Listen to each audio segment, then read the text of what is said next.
Dans à peu près n'importe quel logiciel d'édition de texte, comme par exemple Word, Pages ou bien Google Doc, vous pouvez créer un document ressemblant peu ou prou à ceci, c'est-à-dire un document de type formulaire, à l'intérieur duquel un utilisateur ou un contact devra ajouter différentes choses, comme par exemple ici son nom ou bien son prénom.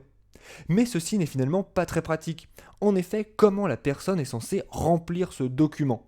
Soit elle va devoir utiliser un logiciel d'édition de PDF, ce qu'elle n'a pas forcément, et si elle l'a, ce dont elle ne sait pas forcément se servir, soit elle va devoir imprimer votre document, le compléter à la main, le scanner pour pouvoir ensuite vous le renvoyer, ce qui à nouveau est très long et très pénible.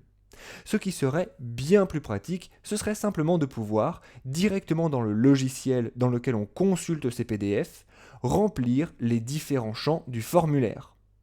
Pour faire ceci, eh bien, il faut que vous, la personne qui crée le formulaire, vous ayez prévu ces champs spéciaux qui sont éditables à l'intérieur d'un logiciel de consultation des PDF. Ces champs spéciaux, sachez que vous pouvez les créer en utilisant le logiciel PDF Element 7. Pour cela, commencez par ouvrir le PDF à l'intérieur duquel vous allez vouloir rajouter ces champs éditables. Ensuite, cliquez sur Formulaire. Là, vous voyez qu'en haut de votre fenêtre, vous avez une barre d'outils qui est apparue. Cette barre d'outils va vous permettre de sélectionner le type de champ que vous avez envie d'insérer à l'intérieur de votre formulaire. À tout moment, vous pourrez même cliquer sur Aperçu afin de voir ce qu'un utilisateur verra à la fin. Commençons tout de suite. Imaginez par exemple que nous ayons envie de demander le nom et le prénom de la personne remplissant ce formulaire. Il lui faut donc une zone de texte en face que la personne pourra compléter. Pour ajouter cette zone de texte éditable, eh bien cliquez simplement sur Champ de texte. Et ensuite, avec votre curseur, dessinez là où la zone doit se placer. Par exemple, ici. Et lorsque vous relâchez votre clic de souris, c'est-à-dire lorsque vous avez fini de dessiner la zone, eh bien vous voyez qu'elle est effectivement insérée à l'intérieur de votre document. Là, vous voyez cette zone comme ceci. N'hésitez pas à cliquer sur Aperçu pour bien visualiser ce que votre utilisateur final verra. Ici, il verra un rectangle bleu, à l'intérieur visiblement duquel il peut cliquer pour saisir quelque chose. À tout moment, cliquez sur Modifier pour retourner dans la partie de modification de votre formulaire. Ici, nous allons créer un second champ de type texte pour le prénom. Exactement, comme ceci.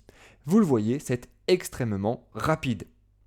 Ensuite, nous avons un champ produit. Ici, nous n'allons pas vouloir laisser la possibilité à la personne de saisir ce qu'elle veut, mais nous pourrions éventuellement vouloir que la personne puisse uniquement choisir dans une liste que nous avons nous-mêmes configurée.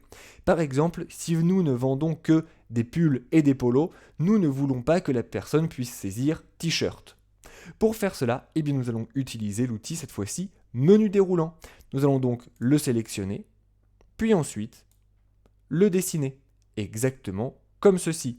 Là, il est un petit peu bas, mais comme vous le voyez, à tout moment, vous pouvez saisir un objet que vous avez dessiné pour le redéplacer.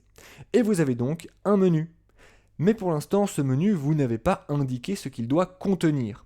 Il va donc falloir le paramétrer. Pour cela, double-cliquez simplement sur l'objet et vous voyez que vous avez un panneau latéral qui s'ouvre sur la droite. À l'intérieur de celui-ci, vous avez un onglet, le premier, à l'intérieur duquel vous allez pouvoir définir votre objet. Et ici, par exemple, en vous rendant dans Options, vous allez pouvoir ajouter des éléments, comme par exemple, comme nous l'avons dit, un polo, puis un pull. Et vous voyez que c'est effectivement ce que nous avons ensuite dans notre liste d'éléments.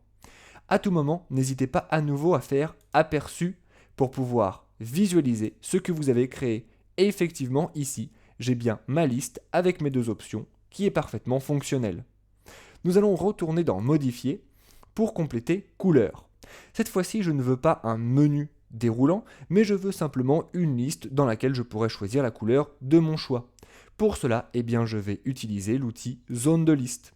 À nouveau, dessiner la zone, puis ensuite double-cliquer sur celle-ci pour faire apparaître le panneau latéral de droite, à l'intérieur de laquelle vous allez pouvoir personnaliser votre liste. Ici par exemple, je vais ajouter des couleurs comme rouge, bleu et vert par exemple. Cliquez sur Aperçu, pour pouvoir visualiser ce que vous avez à l'utilisation. Ici, j'ai quelque chose qui fonctionne parfaitement. Nous pouvons à nouveau retourner dans Modifier pour ajouter un nouveau type d'objet, par exemple une case à cocher, pour que la personne puisse indiquer qu'elle accepte les conditions de vente. Nous allons donc utiliser case à cocher, dessiner la case à cocher, et elle est maintenant insérée. À nouveau, vérifier en utilisant Aperçu, et là vous le voyez, ça fonctionne. Nous allons retourner dans Modifier pour la toute dernière partie, à savoir la signature. Nous allons donc utiliser l'outil Signature numérique, puis dessiner la zone dans laquelle la signature devra être intégrée. Nous avons maintenant tout notre formulaire qui a été mis en place.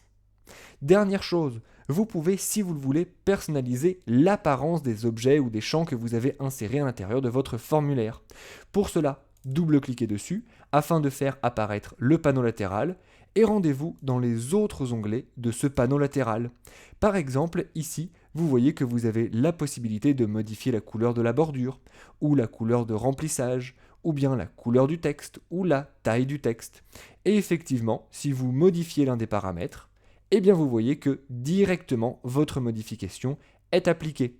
Lorsque vous avez terminé, n'hésitez pas à cliquer sur Aperçu pour bien visualiser votre formulaire et vous pouvez sauvegarder votre document. Votre formulaire est maintenant prêt et fonctionnel.